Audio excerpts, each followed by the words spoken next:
Hey, what's up, guys? Welcome to English Football Club Barcelona, your Barcelona channel in English. Well, today there are not really many news to talk about. We had yesterday a match, and you may think, what match? The guys are relaxing. Yeah, but you remember, or I don't know if you remember, we tried to talk about the women's team too, and there we go.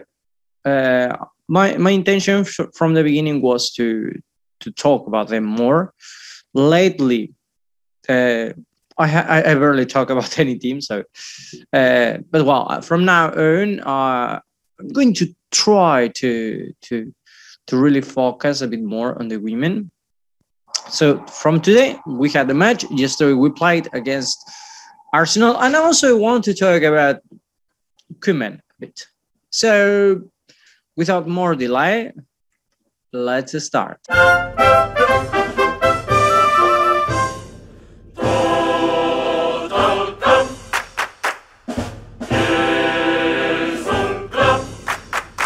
Well, this is the team we presented yesterday. At the goalkeeper, we had Sandra Paños, same goalkeeper for, I guess, some years. I didn't focus on the women's team until last year, so for the moment, I know her from last year. Then we had Marta Torrejon, Irene Hernandez, Mauji, if I cannot read really, Mapi, and Gornovich. I cannot read that name. Then we had Aitana as a midfielders. We had Aitana, Patrick Guijarro, and Putellas. And later, as forwards, we had Hansen, Oshoala, and Mariona. Don't ask me to read the Arsenal team, because imagine if I cannot read now the players who are there for Barcelona, and I know some of them. Imagine the ones I don't know. I'm going to read something that there is not. For example, goalkeeper was Zuckerberg, could be Mark Zuckerberg. As Facebook didn't work the other day, maybe he wants to play as a goalkeeper for the Arsenal female team, or women's team, sorry. Well, anyway, let's go to, female, because in Spain we call them female teams. Let's go with the image of the match. I think this is the image. Arsenal being totally defeated, and Barcelona enjoying the match as much as they could. If I'm not wrong, one of the number 14 is Aitana. I don't know their faces, but number 14 is Aitana. Also, you remember with the guys they do some kind of feel and they put these faces? I think I will. Well, no, I don't think. I will do this with the women too. Sadly, sometimes they play the same day, so it's going to be hard to manage that. But I compromise myself. Anyway, let's talk about the match. Arsenal was not at all a threat. Actually, it seems that they came with the losing mentality as the men's team goes to Benfica, for example. They just expected to receive the least goals as possible and then go home happy, and that's what happens. I saw the result, and it seems that Arsenal, the first half of the match, they didn't do anything special, really. They just defend. Sometimes they had the ball, but not much. So for me, this is quite. This is the worst way to go to face a match. So we had just to wait until Barcelona scored the first goal. It was in the minute 31, and it was really a polemic goal because Mariona Caldente, she scored the first goal for Barcelona when the goalkeeper deflected the ball from a shot from Oshoala's shot, sorry. But it seems that Oshoala was offside. So, anyway, the referee didn't check the goal.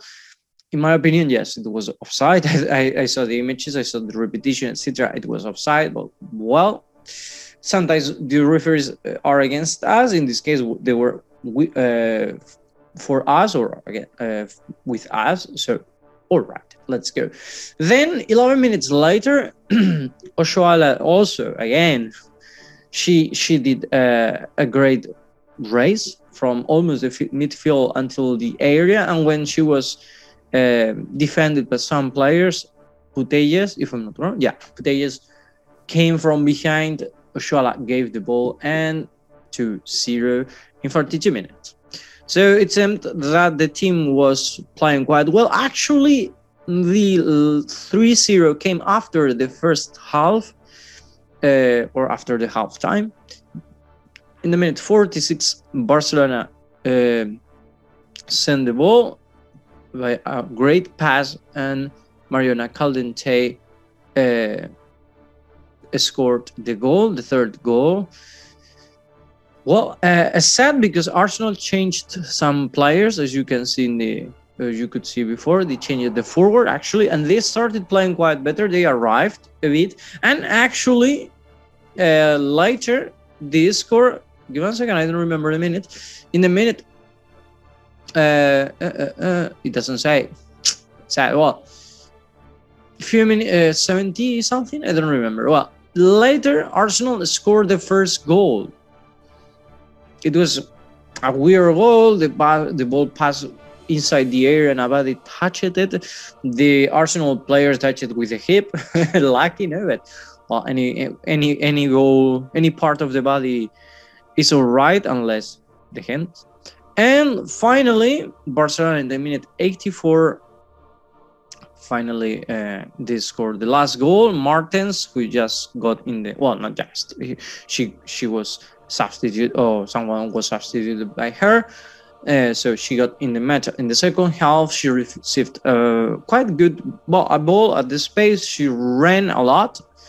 She was faster than the Arsenal defenders, and then the Gunners lost. Well, the Gunners received the last goal, losing 4-1. Sorry.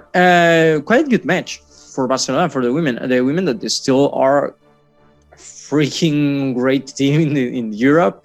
In Spain, I have no doubt they are the first one next to Atletico Madrid, if I'm not wrong, and they have won everything this year. So I think they just lost one competition in America, if I don't remember wrong. So it's still a great team. Anyway, I saw the website, and we still, if Koeman complained about the number of midfielders that he has, well, the female team or the women's team is not even better because they have just 4 midfielders for 3 positions. So, but anyway, I remember from last year that some of the forwards they play as midfielder. So we have 9 forwards in the women's team. So I guess that's the reason. But well, talking about Koeman. Here we have some information that Koeman doesn't want you to see as a clickbait. This is the result of Sporting, of Lisboa, or Sporting of Lisboa, Benfica. Yeah, it's quite, well, I cannot say it at all. I hope you can see it better. Well, anyway, they drew against Dinamo. Then they won 2 matches against Boavista and Guimarães. Don't ask me who they are, I have no idea. Then they won against Barcelona. You remember that hard match that we had to see. And finally, they lost against Portimonense. I don't know, any team in Portugal. Sorry, Portimonense, that is the number 5th. In this moment, is the 5th team in the Portuguese league. Later, I will tell you why I say this. Okay. Then let's see what happened with Bayern. Bayern, they won against Barcelona 0-3. They won 7-0 against Bochum, or however they pronounce it. Then they won against Greuther Fürth. That's, I'm sure, that's pronunciation, or Greuther. I'm not sure, but something like that. Then they won 5-0 against Dinamo, and then they lost 1-2 against Frankfurt. And actually, both teams lost or they lose. No, yeah, they lost at home when they were at home. So why put these? I remember Koeman at the beginning was saying, well, this is what we have. They are very good teams. Our plantel doesn't have enough quality. And I read on Twitter comments like, especially from YouTubers, I don't remember now the names. Well, Spider Culé, the ones I follow are from Spain. So, and all of them were pointing at this one. And I wanted to make a video. Sadly, I couldn't do the video today just about Koeman because I could talk a lot, you know, but we had to talk about the women. But I'm quite proud of talking about the women again. But anyway, about Koeman, he said that our plantel doesn't have enough quality. And that's something we were talking about yesterday. Something I like from Koeman is that he talks directly to the players. Something that I don't like is that he disrespects our players. And what kind of coach that does that? I mean, do you imagine I go to my students? I'm a teacher. I go to my students and I say to my students, oh no, this class, or directly to them, or let them hear, no, this class is not good. The quality of the class is not good. I've never said that actually to them. I have said I had one class that the average were not good, but later you can point some students that you say, well, that one he's really good, that one he gets efforts, that one I made him to work better doing these, you should try, you know. But when you criticize something, you try to do it to find a way to improve it. Sadly, Koeman doesn't follow this philosophy. His philosophy, he said that he follows the Cruyffism, which I still have my doubts, but for sure he never criticized himself, because he still doesn't have a way to play. That's a big problem, because last year he had Messi and he saved him a lot, but this year he doesn't have Messi. Nobody helps him, and he doesn't know what system to use, because that's important. Because if you use a system, the players have an idea of what to play or how to play or what they are playing for. But with that system, yeah, you can do the same. You can put different systems and explain to players what do you expect from each system and from each position where they will play.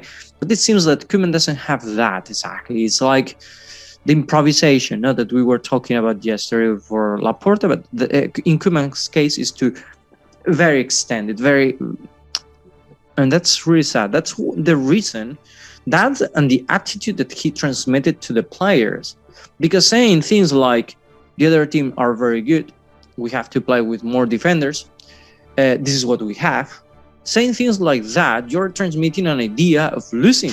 And that's what Piqué one day said.